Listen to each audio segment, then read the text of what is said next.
occasions. Et compter pour peut-être devant sur l'explosivité d'Elodie Thomis qui a fait un gros match contre l'Angleterre et qui est rentré à la place de Soubéran. Réorganisation de l'équipe de France. À noter que Marie-Laure Delis s'est aussi échauffée malgré une petite blessure l'autre jour avant l'échauffement de l'Angleterre aux adducteurs.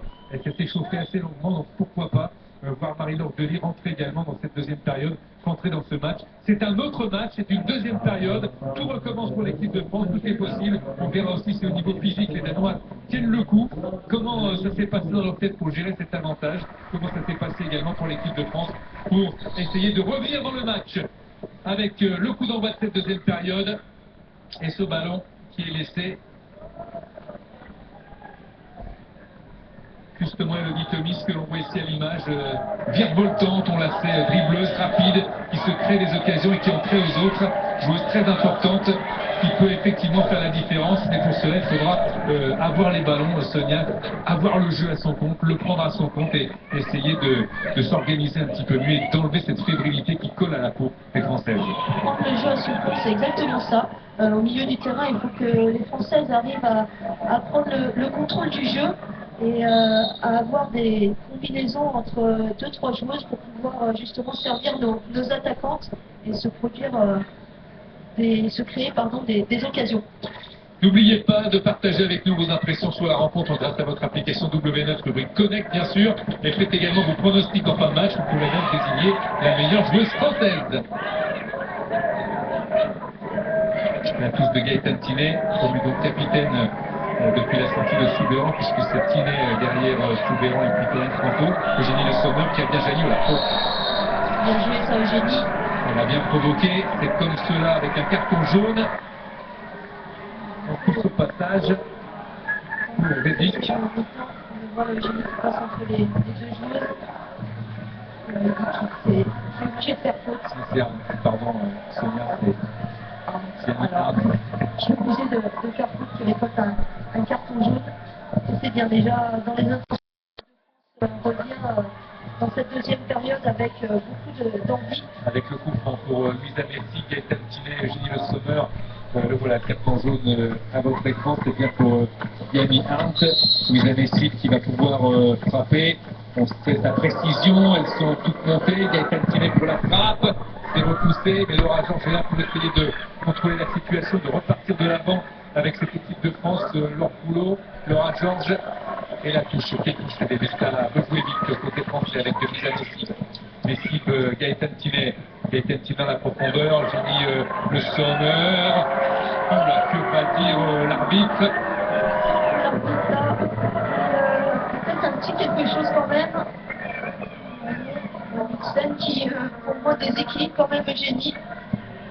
Alors c'est peut-être difficile à siffler, mais pour moi il y a quand même contact, on est dans la surface de réparation. Voilà, on voit là, elle lui tape dans le volet et elle la déséquilibre, donc pour moi il y avait pénalty. Laura Georges avec Boussaglia devant. Je dis que c'est une situation, Eugénie Le Sommer, complètement transformée. On la voit très active, elle a manqué justement d'agressivité en première période, on la voit très active, sa volontaire dans cette entame de deuxième période, c'est plutôt bon signe.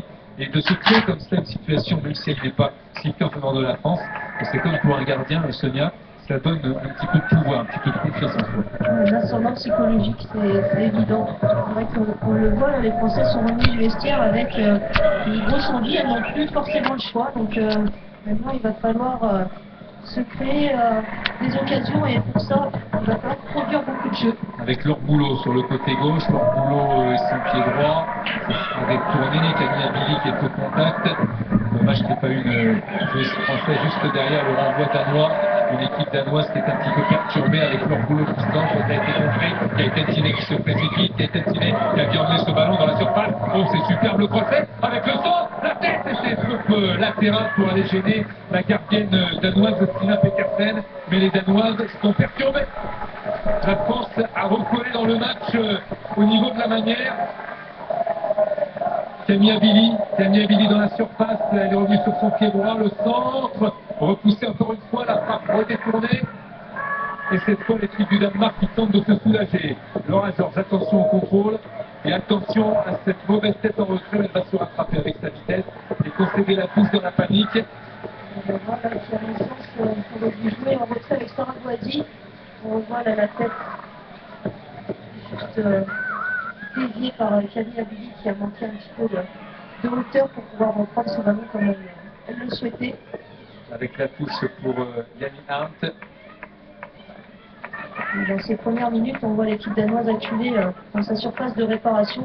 Tomis, Elodie Tomis, la vitesse, la provocation, balle au pied. Elle y va une fois, deux fois, c'est bien joué. Avec Nessie qui était un petit peu trop lente là sur ce coup, elle n'avait pas deviné l'attention de sa partenaire.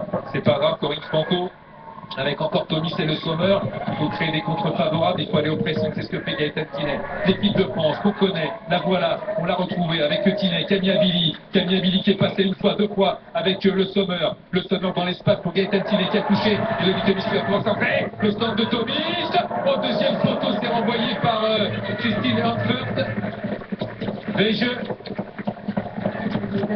c'est bien ce qu'elle fait là, le pressing de leur boulot, Wendy Renard avec Elise Boustaglia, leur boulot d'équipe de France qui est libérée, qui joue beaucoup mieux, qui était crispé avant cette rencontre, encore plus évidemment après ce but encaissé. Attention malgré tout de ne pas donner des ballons de contre aux Danoises de Laura Georges, Corinne Franco qui a glissé mais qui peut se rattraper l'extrémiste. Le terrain qui a été de nouveau arrosé à la pause. Attention au rush avec Mia Bregarde.